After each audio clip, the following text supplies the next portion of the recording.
નમસ્તે વિદ્યાર્થી મિત્રો, આજે આપણે પાઠ 4 ભારતનો સાહિત્યિક વારસો છે એમાં મધ્યકાલીન સાહિત્ય વિશે અભ્યાસ કરીશું. ઉત્તર ભારતમાં મધ્યયુગની શરૂઆતમાં સંસ્કૃત એ સાહિત્યની ભાષા બની હતી. કાશ્મીરમાં પ્રથમ સોમદેવ રચિત કથાસરિત સાગર અને બીજો ગ્રંથ કલ્હણ રચિત રાતરંગિણી. આમ આ બે ગ્રંથો છે એ કાશ્મીરના ઇતિહાસને લગતો મહત્ત્વના ગ્રંથો છે અને સાચા અર્થમાં જોઈએ તો એ ભારતનો સૌથી પહેલો ઐતિહાસિક ગ્રંથ છે. સંસ્કૃતના સુંદર કાવ્યમાં કવિ જયદેવ રચિત ગીત ગોવિંદ છે.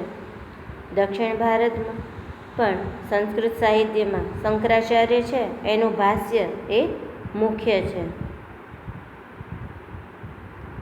અને આ સમયમાં અપભ્રંશ થયેલી ભાષામાંથી, એટલે કે જે ભાષાઓ આપણને હાલ નથી જોવા મળતી એ ભાષાઓમાંથી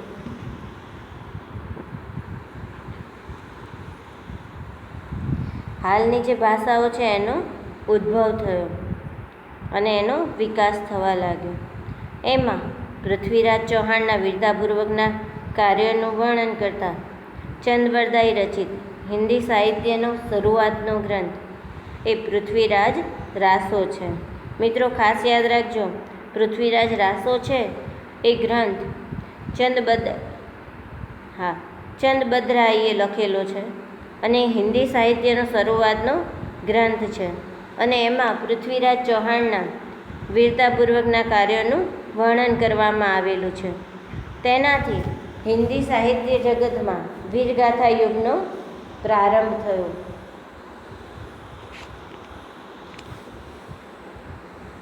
દિલ્હીમાં પણ સુલતાન કાળમાં હિન્દી ભાષાના બે સ્વરૂપો વ્રજ અને ખડી બોલી છે.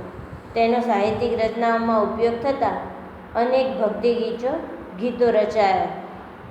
મિત્ર આપણે ખાસ યાદ રાખવાનું છે કે હિન્દી ભાષાના મહત્ત્વના બે સ્વરૂપો તો વ્રજ અને ખડી બોલી છે અને એને લીધે સાહિત્યની રચનાઓમાં એનો ઉપયોગ થયો અને અનેક ભક્તિ ગીતો રચાયા હતા. હવે રાજસ્થાની ભાષા એ હિન્દી અને ગુજરાતી ભાષા સાથે મળી આવતી ભાષા છે અને એમાં પણ વીરગાથાઓ રચાઈ છે. તેમાં આલ્હા, ઉદલ અને બિસલદેવ અને રાસો એ મુખ્ય છે. રાજસ્થાની ભાષા છે એ હિન્દી અને ગુજરાતી ભાષા સાથે મળી આવતી ભાષા છે અને એમાં જે વીરગાથાઓ લખાઈ છે તેમાં આલ્હા, ઉદલ, બિસલદેવ અને રાસો એ મુખ્ય છે. હવે ભોજપુરી અને અવધી એ હિન્દી ભાષાની મુખ્ય બોલીઓ હતી.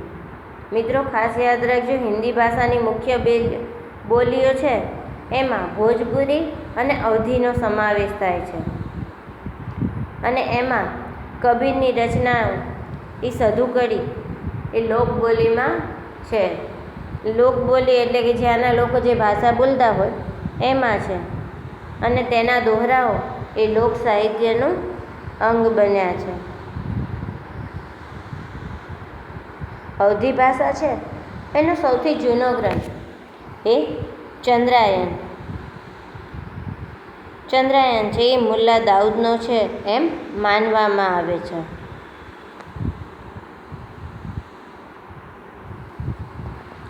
અવધી ભાષામાં પદ્માવત મહાકાવ્ય છે એ મુહમ્મદ જાયસીએ લખ્યું છે અને મૃગાવતી છે એની રચના કુતુબને કરી છે.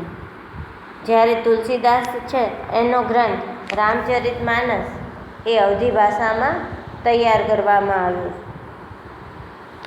અકબરના સમયમાં પણ તુલસીદાસ, સુરદાસ, કવિ કેશવદાસ અને રહીમ હિન્દી સાહિત્યકારો થઈ ગયા.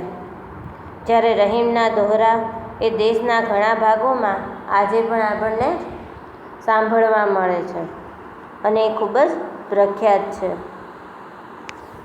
જે મધ્યકાલીન સાહિત્ય છે એમાં દ્રવિડ કુળની ભાષાઓનો સૌથી વધારે વિકાસ થયો હતો, જેમાં તમિલ, કન્નડ, તેલુગુ અને મલયાલમ ગણાય છે. તમિલ ભાષામાં કવિ કંબલ છે એણે રામાયણની રચના કરી. પછી વિજયનગરનો મહાન સમ્રાટ કૃષ્ણદેવરાય, આપણને બધાને ખબર છે કે વિજયનગર છે એના મહાન સમ્રાટ કૃષ્ણદેવરાય હતા. કૃષ્ણદેવરાય તેલુગુ અને સંસ્કૃત ભાષાના લેખક હતા અને તેમણે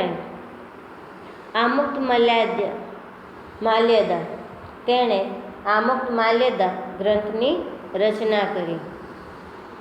હવે એવી રીતે કન્નડ સાહિત્ય છે એને આ ત્રિપુટી એટલે કે 3 કવિઓ છે, કવિ પંપા, પોન્ના અને રન્ના.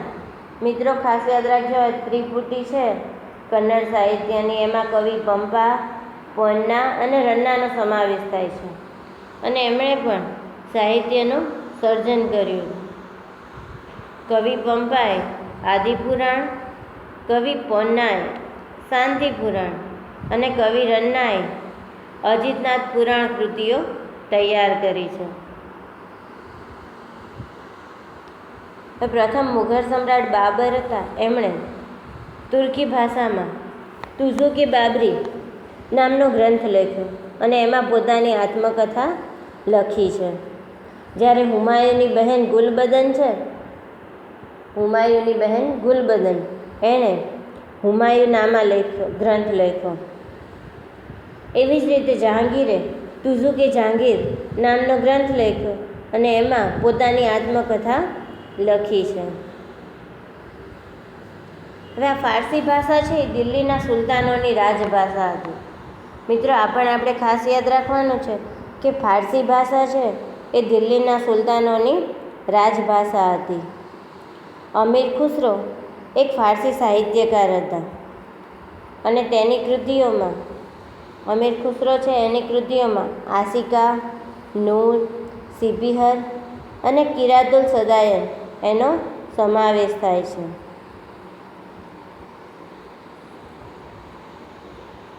બાબરની આત્મકથા છે એને ફારસી ભાષામાં ભાષાંતર કરવામાં આવ્યું છે અને એનું નામ બાબરનામા રાખવામાં આવ્યું હતું.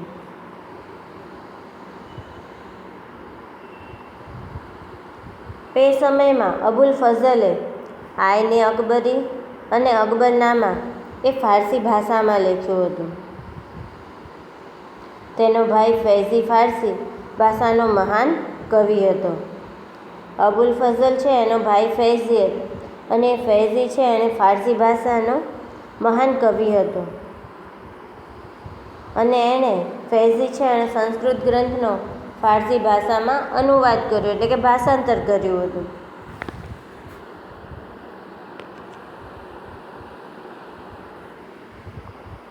પછી જૈનો અલબિદનના આશરે કાશ્મીરમાં મહાભારત અને રાતરંગીણ જેવા સંસ્કૃત ગ્રંથો છે એનો ફારસી ભાષામાં ભાષાંતર કર્યું. પછી અકબર છે, અકબરે મહાભારત, રામાયણ, અથર્વવેદ, ભગવદ્ ગીતા અને પંચતંત્ર જેવા ગ્રંથોનો અનુવાદ કરવા એક અલગ ખાતાની રચના કરી.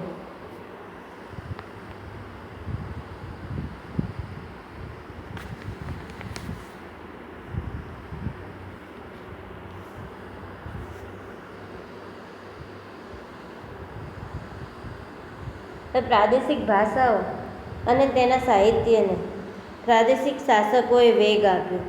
પ્રાદેશિક ભાષાઓ એટલે કે પ્રદેશ પ્રમાણે જે ભાષાઓ બોલવામાં આવે છે તે, કે તમે જોશો કે બંધારણમાં 18 ભાષા છે એને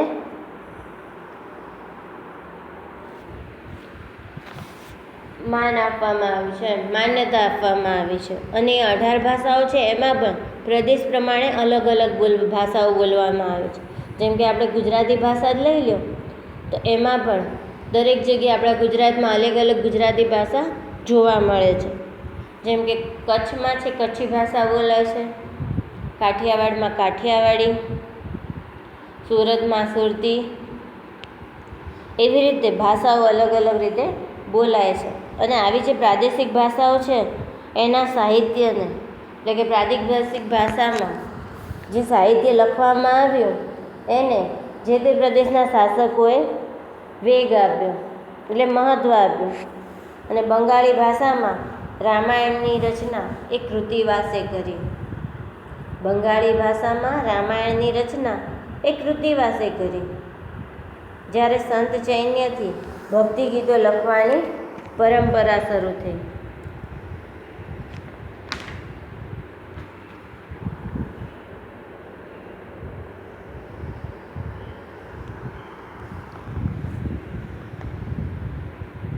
ગુજરાતીમાં નરસિંહ મહેતાએ તથા મરાઠી ભાષામાં નામદેવે અને એકનાથે ભક્તિ ગીતો રચ્યા. ગુજરાતીમાં નરસિંહ મહેતા, મરાઠી ભાષામાં નામદેવ અને એકનાથ એ લોકોએ ભક્તિ ગીતો રચ્યા.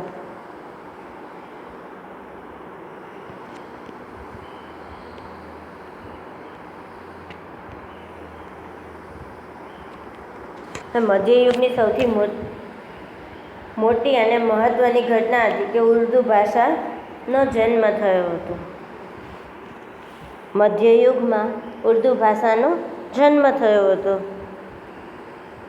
બહાદુર શાહ જફર છે એક ઉર્દૂ કવિ હતા.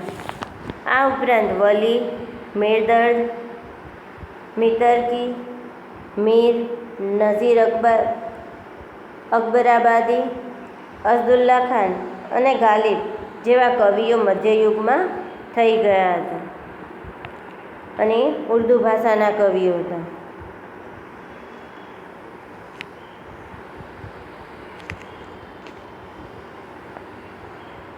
આમ 18મી સદીમાં ઉર્દૂ ગદ્યનો વિકાસ થયો અને તેમાં દરબારે અકબરી એ મુહમ્મદ હુસૈન આઝાદનો મહત્ત્વનો ગ્રંથ છે.